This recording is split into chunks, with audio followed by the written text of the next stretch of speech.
So, the ancient religion of Babylon, they all have one thing in common: the sacred feminine. The sacred feminine. The sacred feminine. Ishtar, the Babylonians; Tyre, the Buddhism; Fatima of Muhammad; Sophia, the Gnostics; Shekinah to the Kabbalist Jew; Mary to the Catholic; and Shakti to the Hindu. These all have one thing in common: the sacred feminine.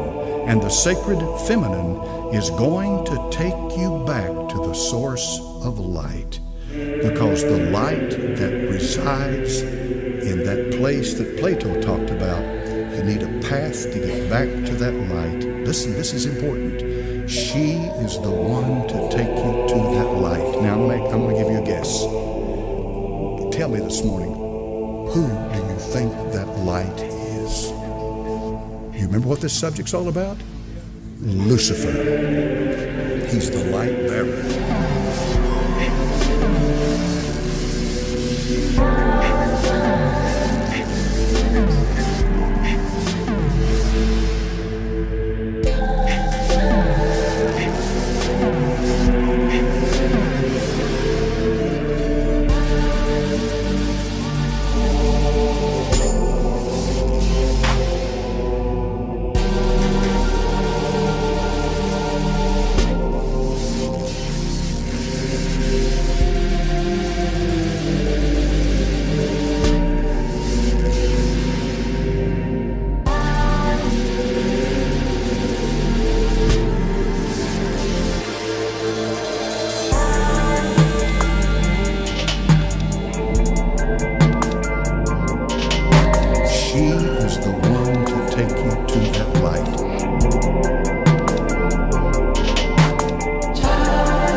Look there, we've got the same kind of symbology on a Catholic basilica, which is kind of ironic.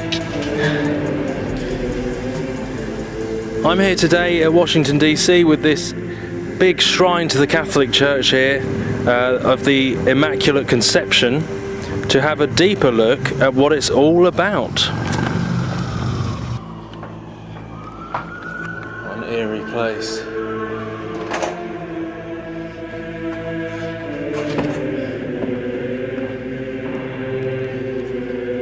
So let's go down into the belly, the underworld, where masses take place, into the heart, underneath this, the tomb of this huge temple.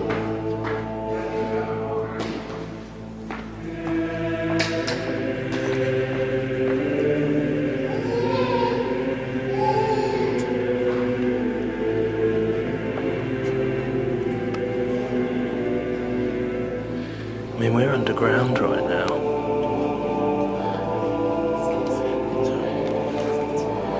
This is underground, this is in the belly, underneath the big temple.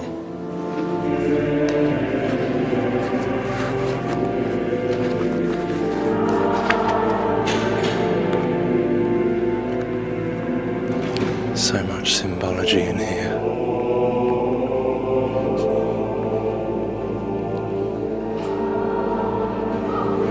The National Shrine of Immaculate Conception. The birth pangs of the New Age, of abominations, ecumenical, one world under Rome.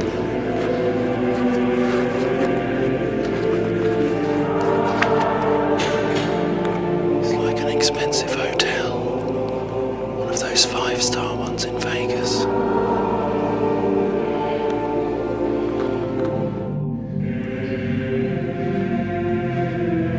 I mean, if that is not revering the Mother.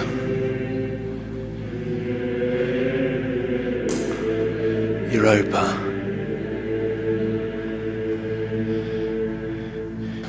look at him. I mean, he's bowing. I've heard so many say they don't revere Mary in that way, the false Mary. But he's bowing to this Ishtar, Isis figure, coming out of the feminine gate, the female birthing womb. I'm sure I don't really need to say too much. It's already pretty obvious what that represents. Well, and there's that hexagon again. This same symbolism. It's just like the Star of David.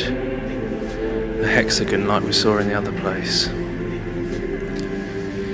The hexagon with mother and child coming through. And like the reference to the black sun. So Saturn, just like the NASA have recently shown with the hexagon on Saturn and all that. And look, the heart, connection to the heart of the earth. Heart of Mary, pray for us. So often I think it's like that birthing of that Tammuz, Nimrod, Antichrist figure from the heart of the earth, which they call Gaia, like the mother goddess Gaia. So I wonder if it's a reference to that. Definitely Ishtar, Babylonian, false religion, and this is their belief system I'm speaking about here. And the references to Saturn, six-sided shape, the Antichrist, the birth of the Antichrist, a copy of the truth, of the true Messiah, but this is the inverted, the false one. So there's always parallels and mirrors to the real truth. It's just that this goes back to Egypt, Babylon, and there's always been usurping authority, as I said, usurping authority from the real legitimate Messiah, the real legitimate truth that we can read in the New Testament. This is how they are doing it and always have done it. This is the plan all along. The fallen plan, the kingdom of darkness, our enemy, to usurp and trick and mirror and copy, to mislead people.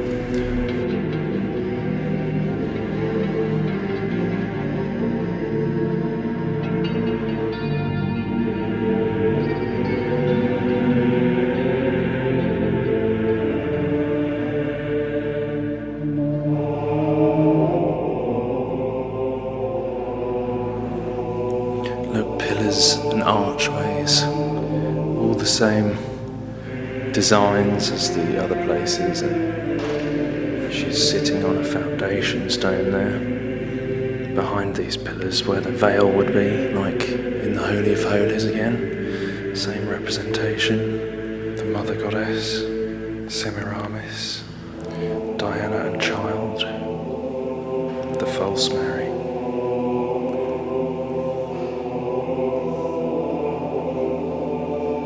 Oh my goodness. Once again, you see IXXI, which is Roman numerals for 9/11, on the cup.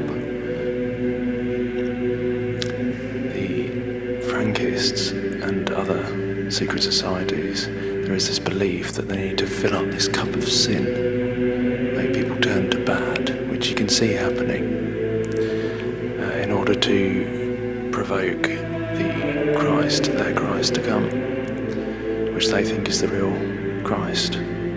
But that's their belief. They believe they need to fill up this cup of filth, this cup of abomination, as we're told about in the Bible, that will happen. The cup of abominations that will bring judgment upon the world. But they believe that they're going to get this Christ is going to come. But we know it's the Antichrist. It's Nimrod from the days of the Tower of Babel. And this cup of abominations.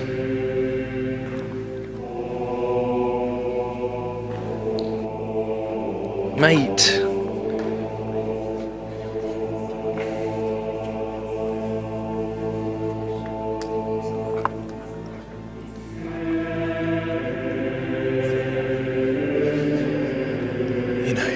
I've heard Catholics say that this Pope is very different from any other. The way he's uniting religions and one world, ecumenical, new world order. You know, the Jezebel spirit usurps authority where it has none. I was thinking about this the other day. The Jezebel spirit usurps authority where it has none.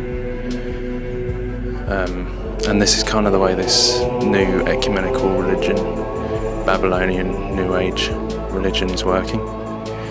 Usurping authority over where it has none. Yeah, it's pretty interesting.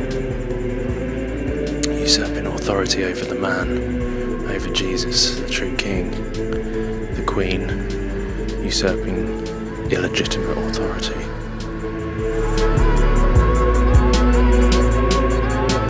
She is the one to take you to that light. Who do you think that light is?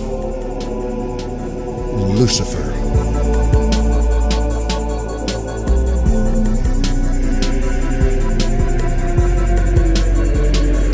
Please do not tell me this is not an ornate temple of Diana, the mother goddess. Sorry. I don't think that went down too well. But look, the celebration of fertility.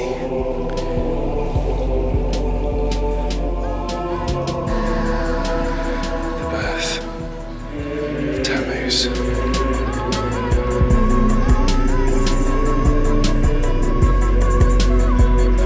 Whether you call her this, or you call her that, or you call her this, or you call her that, she's the same wherever you go. She is the Mother of God. She's the universal life force. Satan is very good at accommodating whatever culture, whatever age, whatever clime you happen to be in. Making a difference to him. He's very good at accommodating it. What I simply mean by that is he'll make you feel comfortable wherever you live in accepting his religion.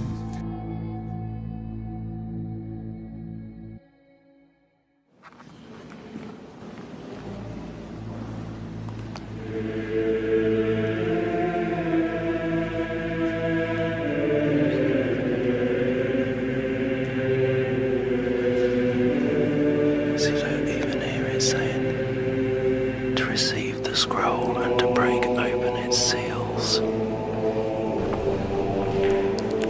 Oh my goodness, I didn't even realise this was here. I used this picture in a video the other day.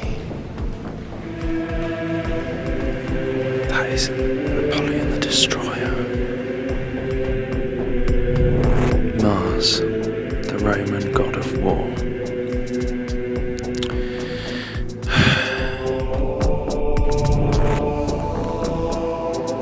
And we've got that same representation of the Holy of Holies type thing, and him raising out of it Apollyon the Destroyer, the Antichrist. That is not Jesus. I don't think it takes much to work out that that's not Jesus.